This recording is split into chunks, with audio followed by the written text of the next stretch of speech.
All right, today we're talking best rides in Epcot for toddlers, and I just want to start off like I did in the Magic Kingdom video saying that again, there's not really any such thing as best rides for all toddlers. This is going to be very specific to you and your family. What your toddlers like and what they don't like might differ from my girls or somebody else's kiddos. So keep that in mind, which is why I'm here to share our favorites and why we like certain rides, along with some disclaimers that I know other kiddos may not enjoy about them. Hey, I'm Kinsey, a Disney loving mama and travel agent who helps families tailor their Disney vacations to fit their budget, pace, and personalities. First of all, at Epcot, there are specifically 6 rides that do not have any height requirement. And that may not seem like a lot, but again, today we're only talking rides specifically.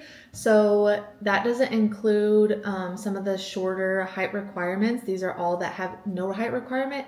And it doesn't include things like shows, interactive experiences, other things like that. So rides specifically, there are 6 at Epcot that do not have a height requirement. Our first favorite is going to be Frozen Ever After. I have 2 little girls who are currently 2 and 4, and they of course love Elsa and Anna. They love Frozen, so this ride specifically is a hit for us. It's a hit for them. They get to see the characters. They get to hear Elsa sing Let It Go. And there's even a couple small drops that make it a little bit more exciting than just a boat ride. That being said, there are a couple drops, and it is mostly a dark ride. So I know specifically, I have a friend whose kiddo loves Elsa and Anna. They were excited to go on it, but they didn't do any research about that ride, and she ended up absolutely hating it because it was dark and she hated the drops. One is kind of like a push backwards almost.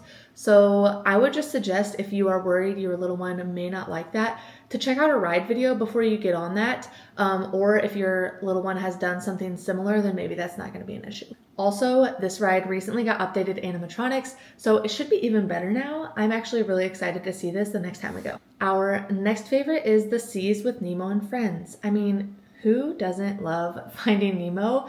This is a perfect ride. One, it's very cool and it's in a dark, so getting out of the Florida heat, this is great for toddlers and parents alike. This is just a super great ride. Not to mention, it usually doesn't have that much of a wait. So it's one that you could do a couple times during the day if you really wanted to.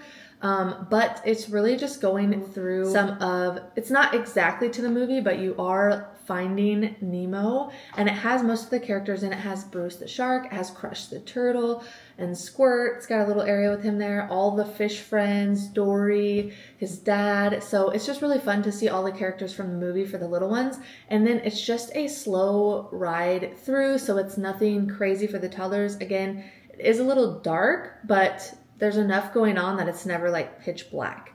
Another great thing about this ride is once you get off, since it is in the Seas Pavilion, you can spend some time inside the Seas Pavilion exploring the aquarium that they have to offer, which is really fun for littles as well. Third up is Remy's Ratatouille Adventure. Full disclaimer, I feel like I hear a lot of people that don't like this ride or they don't have it on their like favorites list.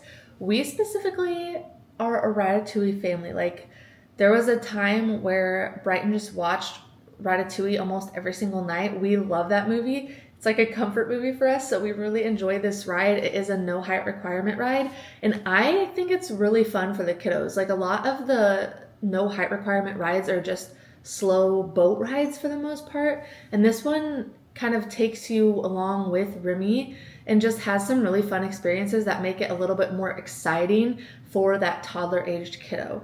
It used to be 3D, so I know some people didn't like it because of that. Sometimes it gave the adults some motion sickness, but that has recently changed and it is 2D now, so I feel like that is going to help with the motion sickness side of things. But full disclaimer, since it is a little bit more active, it's a trackless ride. There are some parts where you like turn and go to the next scene, or it might get a little jerky. So if you have a small baby, maybe wear them or just kind of be aware that you're gonna jerk a little bit. But again, it's nothing crazy, and I think that it's a fun step up from some of those basic boat rides for the toddlers. Next is Living with the Land, and full disclaimer, this one's not that exciting. Going from Remy and what it offers to Living with the Land,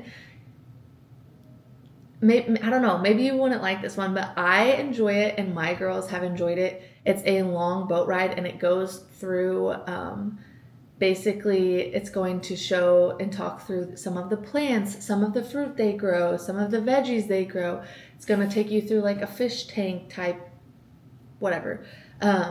But I think it's fun for, like, my girls find it fun to see the cocoa plant or the bananas, or just spot some fruits or veggies that they can see. And then they have, of course, some Disney touches in there. And then overall, it's just a long, relaxing boat ride. Honestly, it might be a good place to get your little ones to fall asleep in your lap if they are needing a nap. But this is a favorite of ours, to just get off of our feet and take a nice relaxation and then just be able to spot some fun things for your kiddo. Next up is Grand Fiesta Tour, and this is going to be inside of the Mexico Pavilion, but it is, again, just an easy boat ride, but it does take you through with the three caballeros looking for Donald. So two of the three of them are looking for Donald Duck, and it's really fun to just go through, see the culture as part of the ride, but then your littles also get to be on the hunt for Donald Duck along the boat ride. Lastly, I want to do a bonus mention here, and it's a bonus mention because it's not actually a ride, but Journey of Water inspired by Moana. So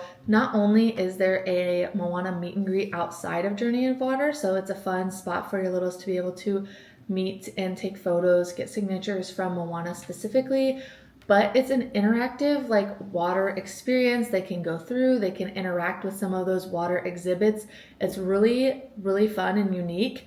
I would suggest, going through it during the day and then even go again at night. It is gorgeous at night. Some of the lights and the way they have things set up in there is just absolutely beautiful, along with the music they pair it with. And then towards the end, you even get to see Te Fiti. If you've seen Moana, then you know what I'm talking about. But overall, it's just a really fun experience. Obviously, there's no height requirement because it's a walkthrough interactive water experience, and it's really fun for the littles to get to enjoy. Wow.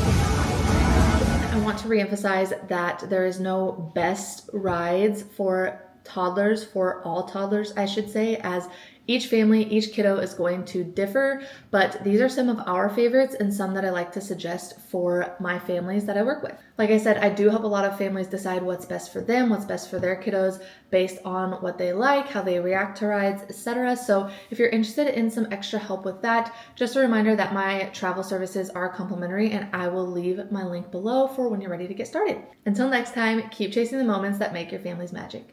Bye.